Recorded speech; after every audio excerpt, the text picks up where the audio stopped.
दोस्तों, आपने बहुत सी बार ऐसा देखा होगा कि कुछ लोगों की कुछ करने की आदत होती है। कभी कभी आपको समझ में नहीं आता ऐसे लोगों को क्या बुलाया जाए, ऐसे लोग जो इन आदतों की वजह से ऐसे काम करते हैं उन कामों को क्या बुलाया जाए।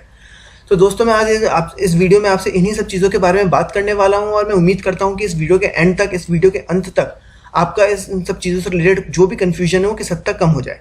नमस्कार दोस्तों, मैं रौनक आप सबका स्वागत करता हूँ आपके इस चैनल इंग्लिश चर्चा में। तो चलिए शुरू करते हैं।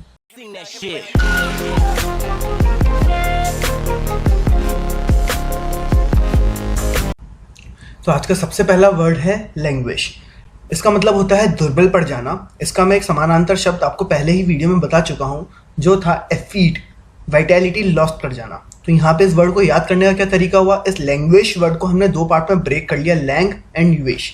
लैंग वर्ड मिलता जुलता है लैक से, लैकिंग से। लैकिंग का मतलब होता है किसी चीज़ की कमी होना। वेश हो गया विश, इच्छा होना। इफ हमारे अंदर किसी काम को करने की इच्छा शक्ति कम है तो हम दुर्बल पड़ जाएंगे, या किसी काम को करने की इच्छा शक्ति की कमी है तो हम दुर्बल पड़ जाएंगे, वीक पड़ जाएंगे। नेक्स्ट वर्ड है केमिसरेट। केमिसरेट का मतलब होता है सहानुभूति प्रकट करना। इसका भी मैं आपको एक समानांतर शब्द पहले वाले वीडियो में बता चुका हूँ, जिसका जो था वाइकेरियस।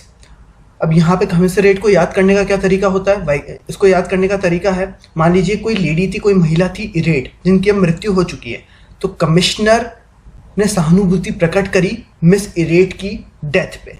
तो उसको याद करने का तरीका हो गया commissioner plus miss irate. Next word है अभोर। अभोर का मतलब होता है घृणा करना बहुत ही ज़्यादा। अब जैसे आपने एक कॉमन वर्ड सुना हुआ हेटरेट, हेट करना। हेट का जो सुपरलेटिव डिग्री है या फिर जिसको और भी ज़्यादा, बहुत ज़्यादा हेट करना, वो होता है अभोर। अब इसको याद करने का क्या तरीका हो गया, इसको दो पार्ट में ब्रेक कर लिया हमने, अ प्लस भोर। भोर एक हिंदी वर्ड है जिसका मतलब होता है सनराइज, सुबह होना। अब हम बहुत से लोग ऐसे होते हैं जिनको सुबह उठना अच्छा नहीं लगता, we abhor waking up in the morning, तो उसको इस तरह से याद कर सकते हैं। नेक्स्ट वर्ड हुआ गवर्नमेंटाइज। गवर्नमेंटाइज का मतलब होता है बहुत खा जाना। अगर हम किसी चीज़ को करने की बात कर रहे हैं, उस वे में इसको याद करें, उस वे में इसकी बात करें, तो उसका मतलब होता है बहुत अच्छा खाना खाना और बहुत क्वांटिटी में खाना खाना। लेकिन अगर हम किसी क्वालिटी की बात कर रहे हैं या उस सेंस में बात कर रहे हैं, तो इसका मतलब हो गया अच्छे खाने को खाना, साथ में उसकी प्रशंसा करना। अब इसको याद करने का क्या तरीका हो गया, इसको याद करने का तरीका है गवर्नमेंटाइज, मिलता जुलता वर्ड है गवर्नमेंट से। Government Yeats a lot, if you know what I mean. अगला वर्ड है कंडोन। कंडोन का मतलब होता है अनदेखी करना, माफ करना। किसी ने कुछ गलत काम कर दिया तो उसमें दो काम कर सकते हैं, हम उसको माफ कर सकते हैं, उसकी अनदेखी कर सकते हैं।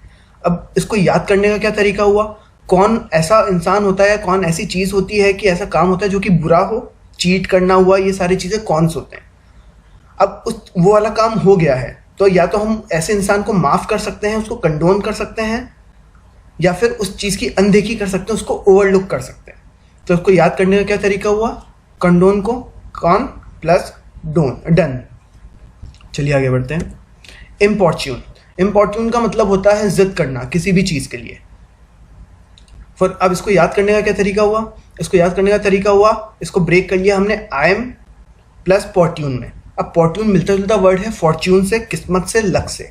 अब जिसके पास किस्मत नहीं होती, लक नहीं होता, उसको किसी भी चीज़ के लिए बहुत ज़्यादा जिद करनी पड़ती है, किसी भी चीज़ को पाने के लिए। तो इसको इस तरह से याद कर सकते हैं कि I am not fortune, I am not fortune, I don't have any fortune. Grovel. Grovel का मतलब होता है गिड़गिड़ाना, किसी भी चीज़ के लिए, किसी भी चीज़ को पाने के लिए गिड़गिड़ाना। अब इसको याद करने का क्या तरीका है, मान लीजिए किसी भी ऑफिस में अगर आप अच्छे से ग्रो करना चाहते हैं, इसको सबसे पहले तो ग्रो वेल है, उसको हमने याद कर लिया ग्रो वेल की तरह। ग्रो वेल का मतलब होता है अच्छी तरह से आगे बढ़ना। अब किसी भी ऑफिस में अगर आप अच्छी तरह से आगे बढ़ना चाहते हैं तो आपको अपने मैनेजर के सामने गिड़गिड़ाना पड़ेगा। तो इसको इस तरह से याद किया जा सकता है। अगला वर्ड हो गया कोवेट। कोवेट का मतलब होता है लोभ करना, लालच करना किसी, और स्पेशली ऐसी किसी चीज़ के लिए जो किसी और की हो। अब इसको याद करने का क्या तरीका हो गया, इसको याद करने का तरीका हो गया, कंट्री है कुवैत, जो कि फेमस है बहुत ज़्यादा अपने ऑयल रिसोर्सेज के लिए, अपने ऑयल संसाधनों के लिए, तेल संसाधनों के लिए। तो हर एक कंट्री ये चाहती है कि कुवैत को कैप्चर कर ले उसके ऑयल रिसोर्सेज के लिए। तो इसको इस तरह से याद किया जा सकता है। अगला वर्ड है मालिंगर। मालिंगर का मतलब होता है जी चुराना, अपने काम से भगना ताकि हमारे को काम ना करना पड़े। अब इसको याद करने का क्या तरीका हो गया, इसको याद करने का तरीका है, इसको दो पार्ट में ब्रेक कर लिया हमने, माल प्लस लिंगर में। माल एक रूट वर्ड होता है जिसका मतलब होता है बेड। रूट वर्ड्स का मतलब वो वर्ड्स होते हैं जो कि हर एक वर्ड्स की कुछ फिक्स वर्ड्स होते हैं जिनसे बहुत सारे वर्ड्स बनते हैं और उन वर्ड्स का मतलब सेम रहता है। तो अब इस वर्ड को याद करने का क्या तरीका हो गया, bed plus linger. Linger word का मतलब होता है एक ही जगह पे बहुत देर तक घूमना या रहना। तो अगर हम एक ही चीज़ पे बहुत देर तक घूम रहे हैं, वो इसलिए कर रहे हैं ताकि हमारी जो भी रिस्पॉन्सिबिलिटीज़ है, हमारे को जो भी काम दिया हुआ है, हम वो कंप्लीट ना कर पाएँ या हम कंप्लीट ना करें और बाद में कोई भी एक्सक्यूज़ दे दें। बेसिकली इसका मतलब होता है कि जानबूझ के बीमार पड़ जाना ताकि हमारे को काम पे ना जाना पड़े।